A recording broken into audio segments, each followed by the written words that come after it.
নমস্কাৰ বন্ধুসকল, welcome to my YouTube channel Assam career latest. আজি পুনৰ আপোনালোকে ভাল খবৰ লৈছোঁ, যেটো ONGC ফালৰ পৰা নতুনকৈ পোষ্ট মুকলি হৈছে 2025 বৰ্ষৰ কাৰণে। এই পোষ্টসমূহত আপোনালোকে কেনেদৰে আবেদন কৰিব, আবেদন কৰিবলৈ আপোনালোকৰ বয়সৰ সময়সীমা কিমান লাগিব, লগতে আপোনাৰ এপ্লিকেশ্যন ফিজ কিমান কাটিব লাগিব, ইয়াত সিলেকশ্যন প্ৰচিডিউৰটো কেনেকুৱা হ'ব, আৰ্হতা কিমান বিচাৰিছে, সকলো কৈ যাম। ভিডিঅ'টো শেষলৈকে চাই যাব, অলপো স্কিপ নকৰাকৈ। যদি ভিডিঅ'টো ভাল পায় এটা লাইক কৰিব, আৰু মোৰ চেনেলটোলৈ যদি প্ৰথমবাৰৰ কাৰণে আহিছে তেনেহ'লে চেনেলটো ছাবস্ক্ৰাইব কৰিবলৈ নাপাহৰিব, যাতে প্ৰতিদিনে জবৰ আপডেটসমূহ সকলোতকৈ আগতীয়াকৈ পাই থাকিব পাৰে।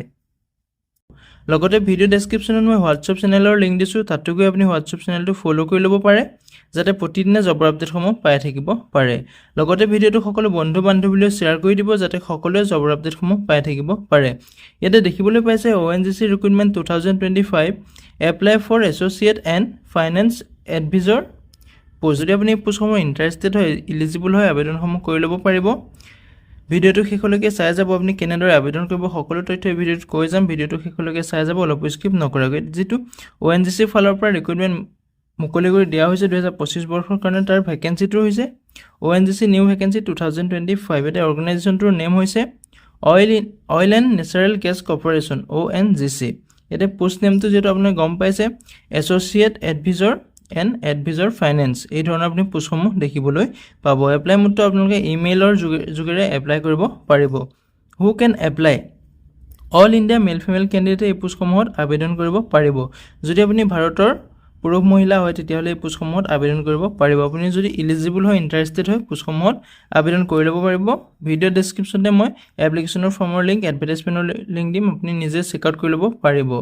যিহেতু এতিয়া ONGC ৰিক্ৰুইটমেণ্ট 2025ৰ আপোনাৰ চেলাৰী ডিটেইলছটো দিয়া আছে। মন্থলি আপোনাৰ 30,000 পৰা আৰম্ভ কৰি আপোনাৰ 1,50,000 টকালৈকে আপোনাৰ দৰমহাসমূহ দিব।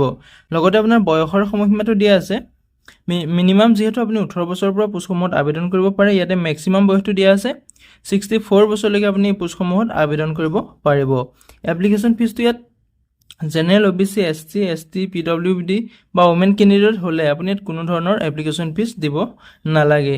ইয়াতে আপুনি যদি এপ্লাই কৰিম বুলি ভাবিছে, ভিডিঅ' ডেছক্ৰিপশ্যনে মই এপ্লিকেশ্যনৰ ফৰ্ম দিম, তাতে গৈ আপুনি এপ্লাই কৰি ল'ব পাৰিব। এতিয়া চিলেকশ্যন প্ৰচেছটো ইয়াত কোনো ধৰণৰ এক্সাম নহয়। এতিয়া প্ৰথমতে নো এক্সাম, আপোনাৰ কোনো ধৰণৰ এক্সাম নহয়। ডকুমেণ্ট ভেৰিফিকেশ্যন হ'ব। এডুকেশ্যন কোৱালিফিকেশ্যন আপোনাৰ ডিগ্ৰী লাগিব, ডিগ্ৰী পাছ কৰি থ'লে আপুনি পোষ্টসমূহত আবেদন কৰিব পাৰিব। লগতে আপোনাৰ ইম্পৰ্টেণ্ট ডকুমেণ্ট কি লাগিব, যদি আপুনি আবেদন কৰিম বুলি ভাবিছে, ডকুমেণ্টকেইটা আগতীয়াকৈ গোটাই ল'ব। ইয়াতে পাছপৰ্ট চাইজ ফটোগ্ৰাফ লাগিব, ছিগনেচাৰ লাগিব, আধাৰ কাৰ্ড লাগিব, এডুকেশ্যন চাৰ্টিফিকেট লাগিব, কাষ্ট চাৰ্টিফিকেট লাগিব, আৰু এজ প্ৰুফৰ কাৰণে এটা এজ প্ৰুফ লাগিব। এজ প্ৰুফটো আপুনি মেট্ৰিকৰ মাৰ্কশ্বিট বা বাৰ্থ চাৰ্টিফিকেট দিব পাৰিব। হাউ টু এপ্লাই ক্ষেত্ৰত ক'বলৈ গ'লে, যিহেতু মই ডেছক্ৰিপশ্যনতে নটিফিকেশ্যন লিংক আৰু এপ্লিকেশ্যন ফৰ্মৰ লিংক দিছোঁ, তাতে গৈ আপুনি এপ্লিকেশ্যন ফৰ্মখন ডাউনলোড কৰি ল'ব, আৰু ইমেইলত এপ্লাই কৰি আপোনাৰ যিটো অফিচিয়েল ইমেইল আছে সেইটো দিম, তাতে আপুনি পঠাই দিব, তেতিয়া আপোনাৰ এপ্লিকেশ্যনটো একচেপ্ট কৰি ল'ব। ইয়াতে ইম্পৰ্টেণ্ট ডেটটো হৈছে আপোনাৰ যিটো এপ্লাই ডেটটো 4 জুলাই তাৰিখৰ পৰা আৰম্ভ হৈ গৈছে, আৰু 15 দিন যিহেতু সময় দিছে আপোনাৰ, 4 জুলাইৰ পৰা 15 দিনৰ পাছলৈকে আপুনি এপ্লাই কৰিব পাৰিব। যদি আপুনি এপ্লাই কৰিম বুলি ভাবিছে, ফৰ্মখন আজিয়ে ডাউনলোড কৰি লওক আৰু নিজে চেক আউট কৰি ল'ব। নটিফিকেশ্যন কি লিখা আছে, কেনেদৰে আবেদন কৰিব পাৰিব, সকলো আপুনি নিজে চেক আউট কৰি ল'ব পাৰিব। ভিডিঅ' ডেছক্ৰিপশ্যনে মই এপ্লিকেশ্যন ফৰ্মৰ নটিফিকেশ্যনৰ লিংক দিম, আপুনি নিজে চেক আউট কৰি আবেদনসমূহ কৰি ল'ব পাৰিব। আজিলৈ ভিডিঅ'টো ইমানেই আছিল। যদি ভিডিঅ'টো চাই ভাল পালে এটা লাইক কৰিব, আৰু মোৰ চেনেলটোলৈ যদি প্ৰথমবাৰ কাৰণে আহিছে, তেনেহ'লে চেনেলটো ছাবস্ক্ৰাইব কৰিবলৈ নাপাহৰিব। জয় হিন্দ, জয় অসম।